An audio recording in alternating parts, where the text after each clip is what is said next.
Welcome to the Catholic Foodie Show. I'm Jeff Young, your host, the Catholic Foodie, and I'm excited that you're here today. We're going to have a good show today. It's going to be a lot of fun. We are going to have Miss Kay Robertson of Duck Dynasty fame on the show in just a bit, talking food and faith. You know, it's funny. I'm not a big TV watcher, at least historically, I should say. I have not been a big TV watcher. Lately, I have to admit, over the last couple of months, I've really gotten into the show Person of Interest. Interesting, you know, it's an interesting show. It's fascinating to me, and I've the first couple of seasons, actually about the first 1.5 seasons, it was kind of like a cozy mystery for me. You know, if you're into murder mysteries, I mentioned that last show. If you're into murder mysteries like I am, reading murder mysteries, you know, there's a category of mystery, a type of mystery called the cozy mystery, and those are really my favorite. You know, it's kind of a way to take a break from reality and to enjoy a good story, a good book, and not have to worry about it being too shocking, too thrilling.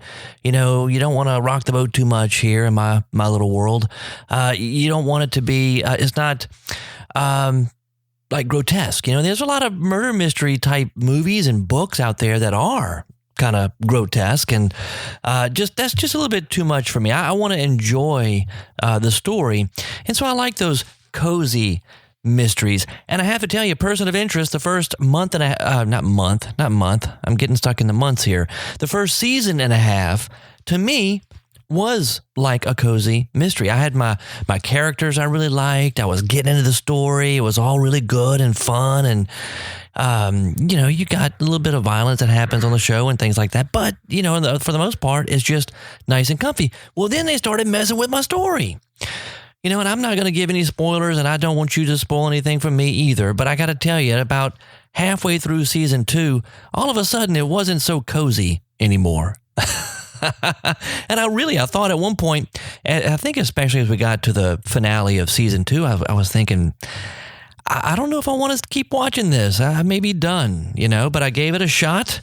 And sure enough, it seems like the tide has turned somewhat again, and I'm feeling a little more comfortable. So that's enjoyable. So as I was saying, though, it led me into this Person of Interest thing, is that I really haven't been historically a big TV watcher. I mean, in my adult life, I grew up on television as a kid. I think that's why I haven't been so much of a TV watcher. I got it all out of my system when I was a kid. At least I thought I did. But I will have to say that, goodness, it must have been 4 years ago or so, maybe longer. I do a radio show in New Orleans called Around the Table. And it's a show that I do together with David Dawson, who is the president of Catholic Community Radio, both in New Orleans and in Baton Rouge, and Monsignor Christopher Nolte, who is a priest of the Archdiocese of New Orleans. He's pastor of Good Shepherd Parish in the old St. Stephen Church there on Magazine and, is it Napoleon? I believe it's Napoleon, down in New Orleans. It's a lot of fun. It's Around the Table. It's food and faith. It's all good. We talk about current events. We talk about restaurants in the city. We've done shows on location in restaurants. And we started doing this, I think it was about 4 years ago, this show. It's been a while. And maybe 3. You see, I'm terrible with numbers, but we've been doing it for a while. And I remember we first started doing the show, someone saying calling us up, talking to us on the phone, whatever it was, asking if we had seen this TV show called Duck Dynasty. I thought, when I heard that word, but I heard, Dynasty in particular, I'm going back to like the 80s, 70s and 80s with, Who Shot JR? That's where my mind's going. So I'm not thinking this is going to be fun. I'm not thinking that it would be funny. It was just, to me, I had no idea. Never saw a commercial, nothing. I had no clue as to what Duck Dynasty could be about. And the person who was telling us about it kept talking about how they mix food and faith together and that we would love it. And so I was intrigued. It's like, well, I've got to check this out. And sure enough, I don't know how I started. I don't know if it was on A&E on the website or maybe on Netflix. I don't recall. But I watched an episode. And I just giggled, I think, the whole way through. It was so funny. It was one of the earlier, probably season 1, and just so fun. The characters, and Uncle Si, I love Uncle Si, and I'll tell you, it's reality television. But you see, here's the problem. I don't really believe in reality television. How real can reality television be? And that's kind of has been my take. I remember studying psychology and sociology, and not only studying those topics, but studying how testing is done. How they do testing on subjects to try to find, to gather data for these research. And I remember one of my professors making a comment about the fact that anytime someone is being tested and they know that they're being tested, it kind of, in a sense, you have to be very careful with the results that you get, and almost in a sense take it with a grain of salt, because if the person knows that they're being tested, they're going to behave differently. And it's the same way with reality television. I mean, how real can it be when you have a film crew hanging out with you? You know what I mean? It's like how real. And I have read interviews with the Duck Dynasty crew. I've read about them, and I've probably heard things on the radio or on TV interviews or whatnot. I know that what they do, at least what they say, is that it's not scripted. What they do is not scripted, but it doesn't mean that it's not staged. They are themselves. They don't read or study a script or read from a script or anything like that. However, there are certain situations that are staged, and then they just be themselves within those situations. So you can say that there is an element of reality to that, and they are really being themselves. However, it's really for entertainment, It's really for entertainment. Anyway, excuse me, it's that crazy weather we have down here has got my throat. But I will say this. I laughed that whole episode. It was just so fun. It was so much fun, and it was just so funny. I laughed the whole time, but I also really was touched. I was touched by the fact that at the end of the show, all the family, all of them, right, with their spouses, everybody comes around the table. They pray. They say grace. They thank God for the food, and they ask God's blessing on them and everybody else. And then they share this family meal together. And I thought that was just fantastic. In a world that we live in today, in a media landscape that we live in today, where family, just regular normal family life, is completely denigrated. It's just put down. It's like is treated very badly. I don't have my words today. Where did I put my words? My words are somewhere around here, I guess.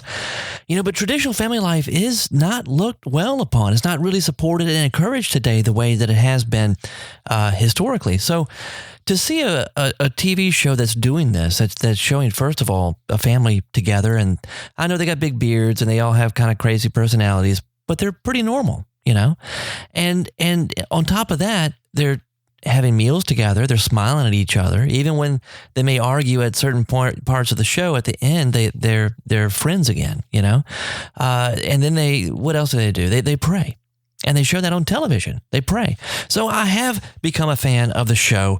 I enjoy it. I know my kids really liked it, and I ended up getting like the whole DVD set, all the different seasons. And well, anyway, that was a couple of years ago, and now, this month, as a matter of fact, yesterday, the 13th, was the season premiere of season 9 of Duck Dynasty. So this is kind of appropriate that we're talking about Duck Dynasty today. Let's listen to the preview here of season 9. I'm the office manager. Oh, no. Is this what you guys do all day?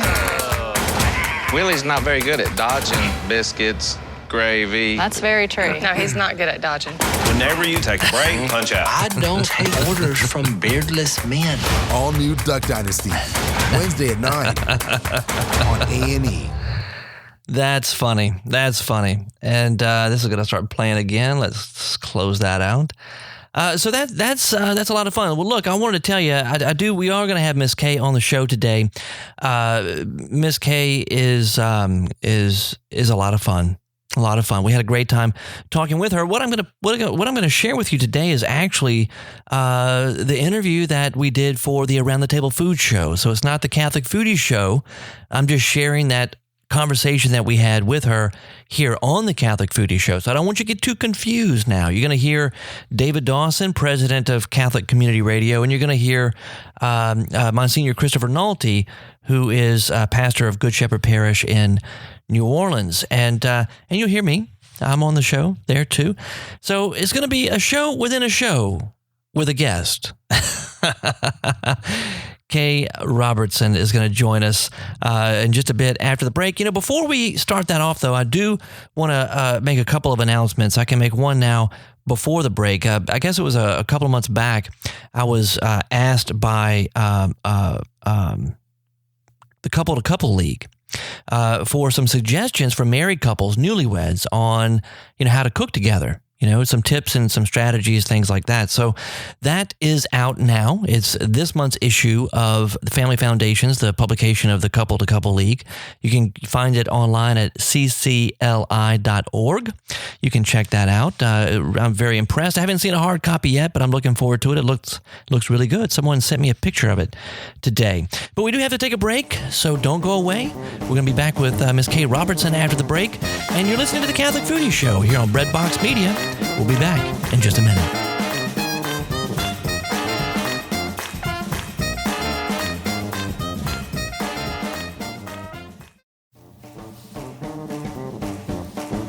Welcome back to the Catholic Foodie Show. I'm Jeff Young, your host, the Catholic Foodie. And before the break, I mentioned the Couple to Couple League, an article that it was really just an interview, not an article that I wrote, but an interview. I responded to questions. Came out. It's in this latest issue of Family Foundations, the publication of the Couple to Couple League. You can find it online at ccli.org, ccli.org. Now, the second thing I wanted to share with you before we bring Miss Kay Robertson on the show is that I was just so tickled about a week ago. It was January 5th. I was just so tickled. A friend of mine up in Memphis, he is a priest. He's a pastor up in Memphis, Tennessee. His name is Father Mike Workhoven.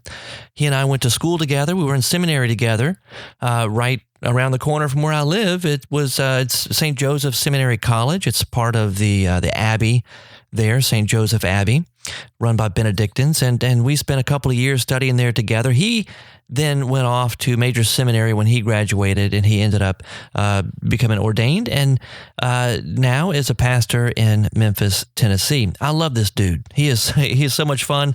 He's a good friend of mine. When I was invited to lead that pilgrimage to the Holy Land back in February of 2014, I was told that I needed to ask a priest to join me. And Father Mike was the first person I thought of as I asked him, and thankfully his calendar allowed it, and we went to the Holy Land together. So that was such a treat for me, such a treat. And, Father Mike is a foodie. He loves to cook. He loves good food. He really appreciates good food and really does love to cook. And I wanted to share this with you because I was just so tickled by this.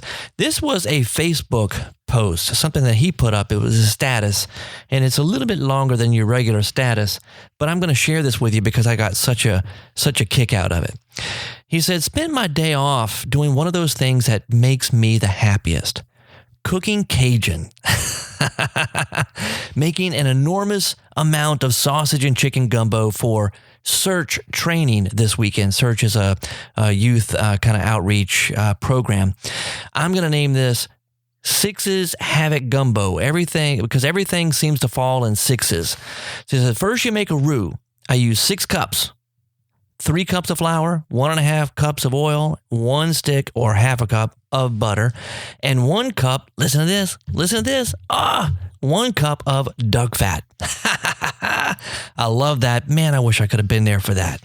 Duck fat. You melt, mix, stir for about 20 to 25 minutes until you get a good milk chocolate roux. I like mine dark chocolate, Father Mike, but milk chocolate's good. That works. Then he says, add in your Trinity. All right. Now you got to know what Trinity is down here. See if he says it. I don't know if he says it. Basically, in Cajun Creole cuisine, when they refer to the Trinity, they're referring to onions, celery, and bell pepper. Onions, celery, and bell pepper. So you hear that. That's a common term down here referring to the Trinity, and they're not talking about the Holy Trinity. They're talking about onions, bell peppers, and celery. He says, okay, add in your Trinity, 6 large chopped sweet onions, 6 chopped green bell peppers, and 6 chopped stalks of celery. Stir until all the veggies are covered with the dark goodness, being the roux, dark roux. Then he says, add in smoked sausage. I added 6 pounds of mixed goodness, he says, all sliced up into small discs. 2 packages of Richard's andouille, 2 packages of Richard's smoked sausage, and 2 packages of smoked kielbasa. Man, he just went to town here. This is great. Then he says, add your seasoning, and this is to taste. But just to be consistent, he added 6 bay leaves, 6 teaspoons of ground cayenne, there you go, and then 6 tablespoons of salt. Finally, add in your stock. Of course, what's he going to do? It's 6 quarts of chicken stock. And then you stir until the roux and the stock are well mixed and smooth, then bring it to a boil. While the gumbo is coming to a boil, take 6 chicken breasts, rub them down with seasoning, cayenne, black pepper, white pepper, salt, onion powder, garlic powder, paprika, oregano, and thyme. Then you add the chicken. Let the chicken breast sit and take in all the spicy goodness until the gumbo comes to a rolling boil. Then you turn down the heat, slice up the chicken, and add it to the gumbo. Simmer until the chicken is white and starting to fall apart. Now, because I'm making so much gumbo for so many, I made another roux. This time darker, and added in chopped red and yellow peppers as well as okra. I squeezed the little seeds out of the okra and chopped it up so that it's not so slimy. It still thickens the gumbo a little, but so does the roux and the filet. I add more chicken stock to the roux and the gumbo filet, which is ground sassafras. We add that. It's a aromatic. It's very good in chicken and sausage gumbo. And then add it to the gumbo and stir. Now I got the color and consistency I want. Now, let it rest, he says. Gumbo always tastes better the next day or many days later if there's any left over. So put the whole pot in the fridge, and on the day you serve, let it slowly heat up and cook for a long time, adding chopped parsley, chopped green onions that day. Serve over a scoop of good, sticky, long-grain white rice and top with diced green onions and your choice of heat, whether it's Tony's or Louisiana hot sauce or Tabasco. And enjoy the heat on these wonderful winter days. Mardi Gras is only a few weeks away. That's what he says.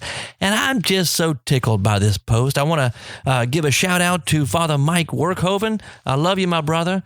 I hope to see you again soon. And if you plan on coming down to New Orleans, we got to get together and cook. All right. That's a lot of fun. Father Mike Workhoven. All right, now we are going to listen to this interview with Miss Kay, and we are going to have to take a break here and there, but I think you're really going to enjoy this. So let's take a listen. Hey, where you at? Pull up a chair. Make the sign of the cross.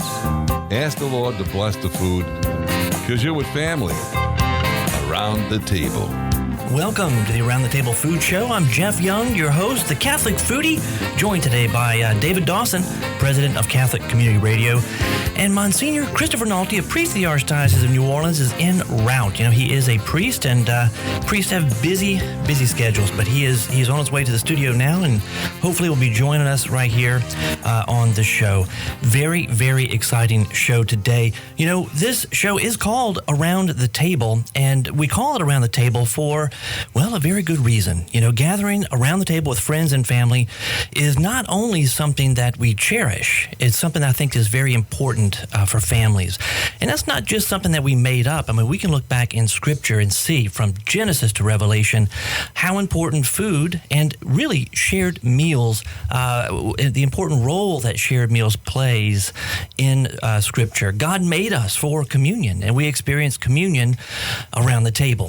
And today I'm very excited, Dave. Oh, I am too, because this is a guest we've been wanting to get for a long time. This show it epitomizes being around the table, right? I think it does. I think it does. Well, tell us who we got. And it's funny because, when I was teaching high school, I used to have a big old long beard. And that's before having big old long beards was in. Now you got a little bitty beard. And now I got a little bitty beard. But these guys, I mean, some of y'all out there probably already can tell what I'm hinting at here. But we have Miss Kay Robertson with us from Duck Dynasty fame, and we're going to talk a little bit about the family table. Welcome, Miss Kay. Well, it's wonderful to be there. And you know what I just thought about when you were talking about the beards? Yeah. Now, Phil thinks that his beard is normal, of course, and all the duckmen are normal. But when you get the short, trimmed-up beard, he always says, oh, they got that psychiatrist beard. Psychiatrist I don't know why beard. he thinks that looks like that, but he does. I like that. That's great. I guess, Jeff, I'll tell you all my problems later after the show. Okay. Yeah. And you can break out all this down. Well, I'm thrilled because, Miss Kay, your show epitomizes everything that we've been talking about. You got a cookbook that's out right now, and I want to talk a little bit about that, maybe get a few recipes from you. But I just... the first time I came across your show, it was Monsignor Nolte told me, Dave, you got to see this because these people get around the table. There's no TV, and they kind of summarize what happens on the show. Is that something that it's always been even before the show? Did y'all always do that? Yes. When we were, for 15 years, Phil's mom and dad lived down here by us in the country. Some of my friends call it the wilderness, that we live in the wilderness, but it's just because we live out and we're right beside the Washita River. Okay. And so we're that far out. But Phil's mom and dad actually helped us get this place, and they lived by 15 years. And when they did, my kids were growing up, and we always shared meals together, always. And we had a neat thing that, of course, they always said the prayer. And then we had, especially Phil's dad, as he was getting older, he would love to talk about something in the Bible during our meal. And we laugh about it now because we always had different things. But then at the end of when he was getting really older, he got stuck in Ezekiel, and the boys kept saying, Mama, can you please get him out of that book and get to something else? It was so funny. If you could have just heard my boys, it was so funny. Because you know how you get older and you keep repeating things and all that. Well, anyway, we laugh about it now when we recall all the fun times we had at the table with them. But that was a treasured times, and I tell you, the generations there. Yeah. Of Phil's mom and dad, and then us, and then my boys. There was just nothing like it. It was treasured times, and some of the best memories we had were at the table. And I guess what part I love is y'all kind of summarize what you were talking about in the show, and then you give it a spiritual aspect, and it just kind of it brings it all together, the subject matter in the show, with a little bit of heaven there. And I don't know, I had a great feeling. I remember the first time I watched the show. I mean, I really enjoyed it. I thought it was hilarious also. But and we got to take a quick break. You're listening to the Catholic Foodie Show here on Redbox Media. We'll be back in just a minute. Welcome back to the Catholic Foodie Show. I'm Jeff Young, your host, the Catholic Foodie. And we were, before the break, we were listening to that interview with Miss Kay Robertson. It was on the Around the Table radio show I do in New Orleans and Baton Rouge with David Dawson, my co-host, along with Monsignor Christopher Nolte. And let's get right back to that interview.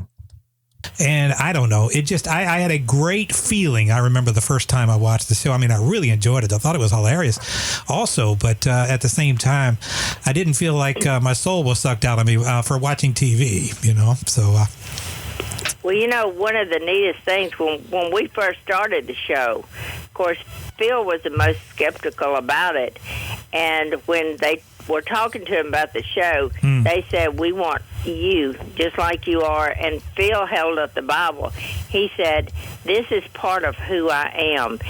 Is this going to be are you going to try to separate me from this? Because if you are, I'm not doing the show. Wow. And they said, no, we will not do that. Now, you know, they said, this is, you know, it's not the 700 Club, so you can't just preach all the time out of the Bible. But they said, we love your family values. We love that about your family.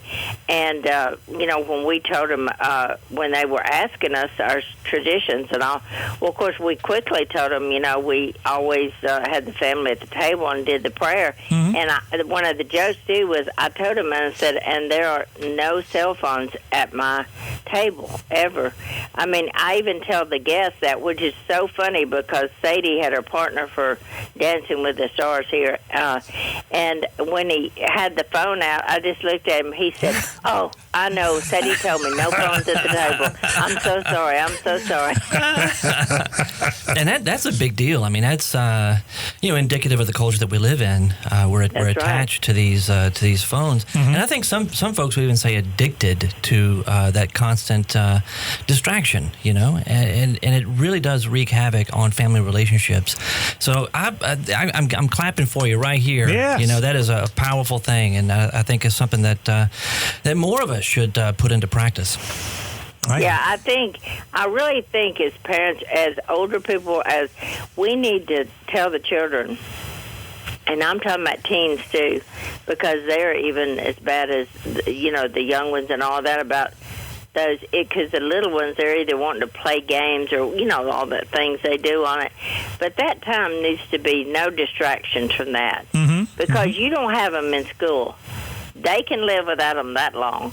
Right. So they need to live, you know, in a class, because you don't pull them out unless, I guess they don't do that now. But, you know, it's just so special to be able to talk and, you know, laugh together and just discuss things and just be a time when it's just the family. I think we learn our best lessons. I know I did, being around the table. We didn't have the technology. The one TV we had was in the other room, so we certainly didn't have that problem. And I had 3 channels on it, right? Not even, yeah. Actually, I'm from Baton Rouge. We had 2. Oh, yeah, 2 so, channels. Yeah. So, you know, but it's, I remember those days. Right. And you know, now restaurants you go and TVs are everywhere. And so it's, you know, it's getting more and more distracting of what we really need, you know. But I got to tell you also, when I'm watching that scene, when y'all are around the table at the end, I'm drooling. That is some great looking food. Now, you cook up a mess of food, it looks like. You know, you do that quite often, even show or not show? Yeah, I do. They can't have me cooking all the dishes now. Right. Because I can't, you know, do hair and makeup, get dressed, and cook. And, I mean, it's just too much. I agree. I try to contribute at least a couple of dishes to all the meals. And sometimes I take a lead on it. But, of course, that's on TV at my house. Yes. I try to cook as often as I can, and but one thing I love about the TV now in our world, because our kids are all famous and they're all going every which way, but the TV at least brings us all back together for family meals with mom and dad. I mean, I told them, I said, I never have to worry about my kids meeting in my house because they signed a contract that said once a week they're going to have the meal with their family. They have to. They love to come to my house. It's not saying they don't want to come. It's just that. But they're pulled every which way nowadays with commitments and things that all the kids are doing. Even my grandkids, you know, they go out and speak now. Did you know that? Even little Mia, Jason and Missy's daughter that they talk about so often with her cleft palate and all the surgery she had and the life she's had, she actually speaks with her mother. Wow. She has a one page, and she reads it, and it's so cool. Man. And what she's been through, and she quotes a verse, and at the end, she gets a mic, and she sings a beautiful little song. Goodness. About Jesus, and it's the neatest thing. In fact, there's usually not a dry eye. I bet. When you get through, because that little girl, she's been through so much, and you know what? She said, God gave me this thing so that I could reach other people for Him. Oh, that's how she looks at her. Wow. That's the way it is. You know, we were talking about that when y'all were down for the National Right to Life conference, and talking to Lisa and Alan, and realizing that their story is their glory. The hardships and the trials that they went to is an amazing, moving story, and that's what makes everything so real. I think more people can relate to that, you know. Well, you know, people have talked about lately, well, what if they find something out about your family? I said, there's nothing that I know of you could find out, because we've all put it either in a book or we've talked about it in a speech. There you go. I said, if you find something else on us, I said, it'll be neat. Will be something that we've just long forgot. In fact, I was speaking for some girls at Mercy Ministries. I don't know if you're familiar with that. It's a rehab thing for girls between the ages of, I want to say like 15 through 26 or something like that. And when I was talking to them, I actually, in my testimony, when I was telling something, I recall a problem I had as a young girl and then a teenager, just that I didn't even remember, or I would have put it in my book. But I said, I guess God's revealing some things that I've forgotten here. But because it would relate to them, I shared it with them. And I told them, I said, we cough it all up. We get it all out there, and it's maybe hard right at first, because it is. I mean, it's embarrassing, different things. But you just get it out, and then the truth's there, and there's nothing better than honesty. Yeah. So when you get it out, and it can help somebody else, then that's what we're trying to do. That's awesome, man. And I have something I'd love to say about that, too. But we need to take a break real quick. So you're going to hang with us through the break? Me? Yes. Yeah, I need to freshen up my drink. Can I do that and still hold on to the phone? Oh, absolutely. We'll be back in just a minute. Okay.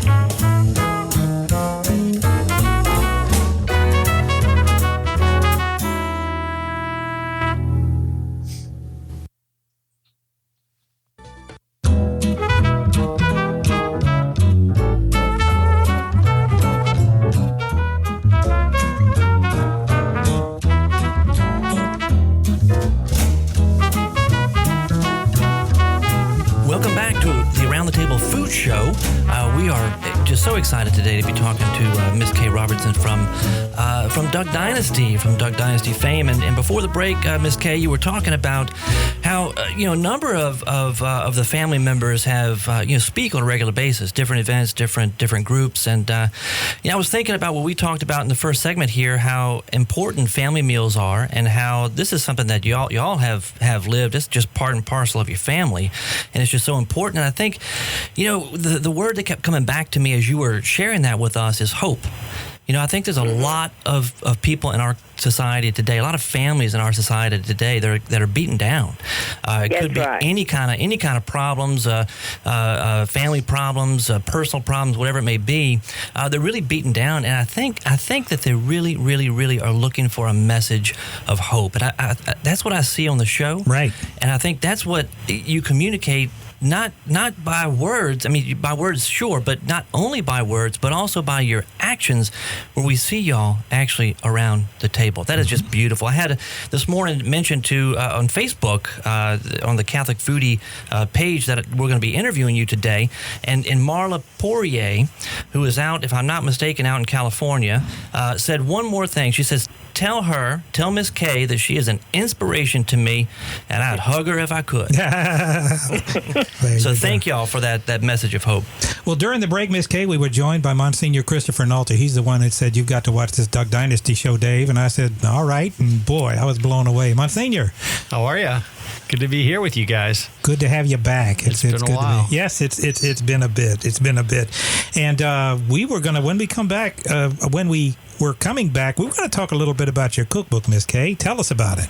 Well, first I want to tell him thank you for watching my show because I appreciate that. I really do. It's funny that some people in Louisiana don't know about our show. Right. And, That would be hard for me to believe. It always surprises me because I think, well, they probably just heard about the duck show. They may not have watched it, but well, I hope they watch to the end to where they see you pray. About our show, that's great. I hope they watch to the end so they can see you pray.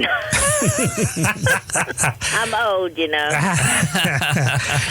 Well, I mean, and Monsignor Nolte is he's stating that he hopes that they watch all the way to the end because the prayer is the most important part. Mm-hmm. So yeah, right.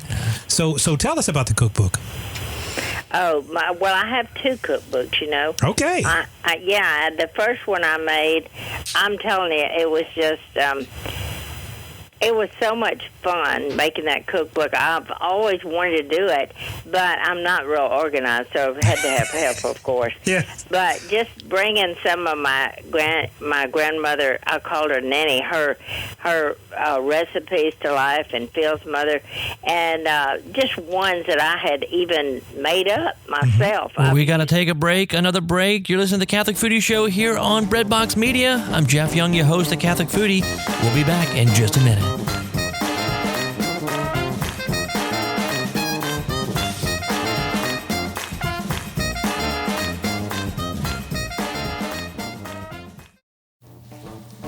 Welcome back to the Catholic Foodie Show. I'm Jeff Young, your host, the Catholic Foodie. So glad that you are here with me today. I want to continue where we left off, interviewing Miss Kay Robertson. This was on the Around the Table show that I do in New Orleans and Baton Rouge for Catholic Community Radio. It was such a joy to chat with her that day. And I'm looking at the time on what we have left. I'm not sure we're going to be able to finish it all today. If not, I'll have to finish up the last couple of minutes, maybe share that with you tomorrow. But let's go ahead and see how much more we can get through here. Let's take a listen. Just ones that I had even made up myself. I've used stuff, and I call it, I tweak them. I do something, and I just add my twist to it, you know? Sure. And it's just really fun. And I think in my cookbook, what I like about it so much is it's not just the recipes. You get the pictures, you get stories, right, and things like that. In both cookbooks, I try to talk and do different things like that. But I don't know. It's just a delight for me to be able to do that and have that to just carry on down and go on. And it's so funny because one of the funniest things they laughed about in the show was one of the questions they asked me, what if I had to save anything? This was before the cookbook. Mm-hmm. They said, if you have to save anything in your house, of course, later I thought, I should have said something, like my Bible or whatever, but I didn't. I said I would get my old little bitty recipe book. Mm-hmm. I mean, box. It's an old tattered box. Mm-hmm. And the recipes are so old and stained and important to me because of just where they came from, when it was, all that. And I wouldn't take anything for that box now. Yeah. But to think that if something happened to that box, I've got my book, So that really helps me. Now, I want my original ones because they mean something to me. Sure. But just to have my book to go back to is wonderful.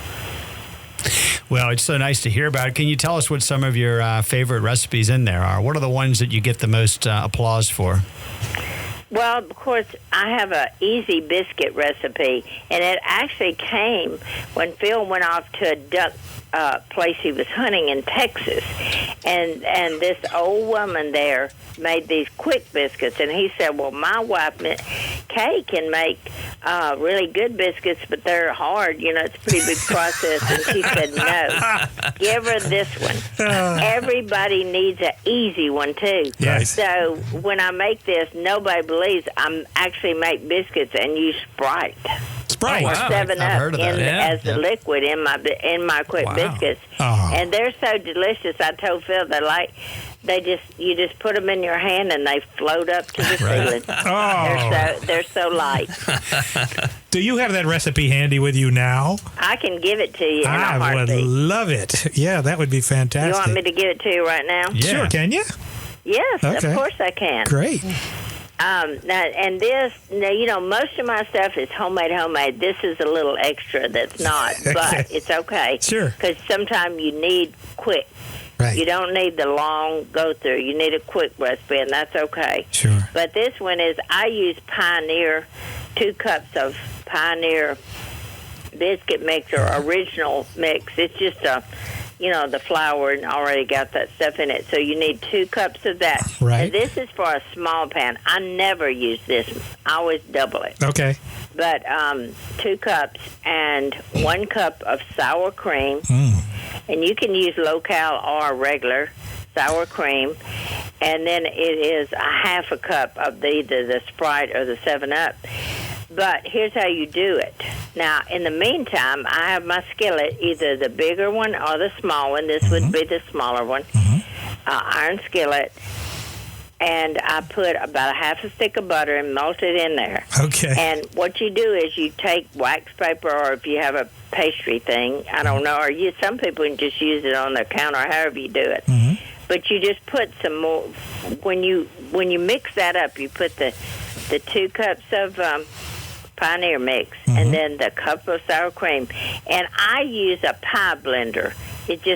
But you can do it with your hands. Okay. Hey, if you don't have it, like I say, they did it I'm sorry. That's Bobo. I have dog problems. Maybe they'll get out. And you just do it with your hands and squeeze like you're squeezing it up. Now, Missy has trouble because she said she doesn't like getting her hands She doesn't dirty, like. I noticed that on the show. Right. That's what happens when you cook. And then you pour that, after you get that mixed in, you pour that liquid in there. Do it again like that.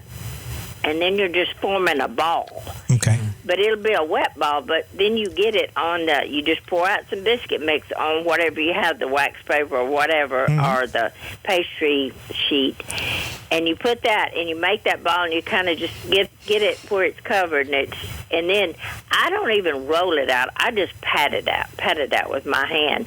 And then you just take a top of a jar, or if you had a cutter, that can cut biscuits. Right. And you just cut those out, and then you just, when you put them in that melted butter in that skillet, you just put one side on the butter, flip them over so the other side, so both sides are buttered. And then you put them in there, 375, bake them up.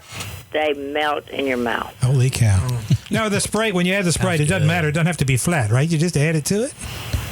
What? The Sprite, when you add the Sprite to it, it doesn't have to be flat. You just, it doesn't have I carbonation help to just lift them open up. one and do it. all right. I really like the twist out because that way you don't waste. But like I say, I never make biscuits for just small. I always bet. double it every time I make them.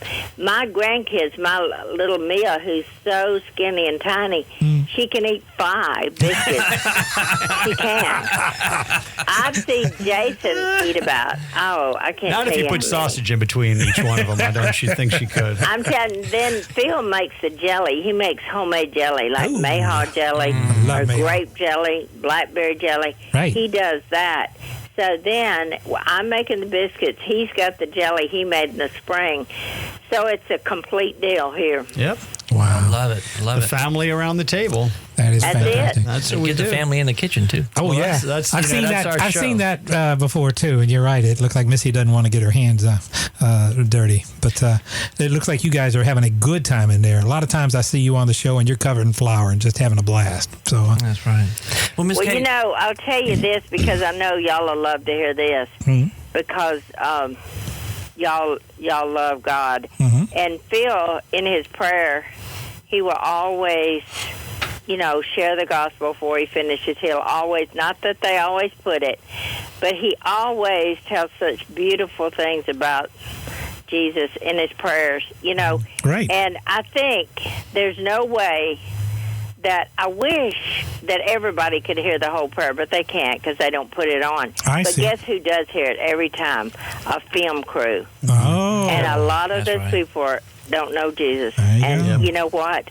What a wonderful thing for them to hear week after week after week. That's a way to awesome. evangelize. That's awesome. That's beautiful. Well, Miss Kay, we are wrapping up. We're almost at the end of the show. Just a parting question for you. Let's say that someone is watching the show and they see the value, the beauty, really, of family meals around the table, but their own lives are just jam-packed with different activities. They find a hard time to get around the table with their family, and they're looking for some advice. What would you tell them? Well, even if you can't do it daily, just make a special time to do it. And you know what I found out, too? When we go to a restaurant and eat, and they see our family all praying together, no matter where we are, and when my little granddaughters each just touch each other, either hold each other's hand or they touch each other's shoulder, to me, it is so sweet because we take that with us, even if we're out somewhere. You know how special that is, and it doesn't worry, that, everybody don't want to do that or you can't hear. It's just special wherever you go, so you can take it with you. Sure. But I'm telling you, you just have to plan for those times. And even if you're a complete family, just do it with what you have. I mean, for me, we fight for time together, except for the TV, because I might be trying to have all my kids down, and they can't all get here at the same time. But just do it with who you can. That's right. Just make it special. It's so simple, and it's just tell them to put the cell phones up.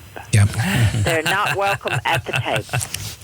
That's right. Well, thank you so much, Miss Kay. It's been an absolute pleasure having you on the show, and just God bless you, God bless your family, and all that wonderful work that y'all do.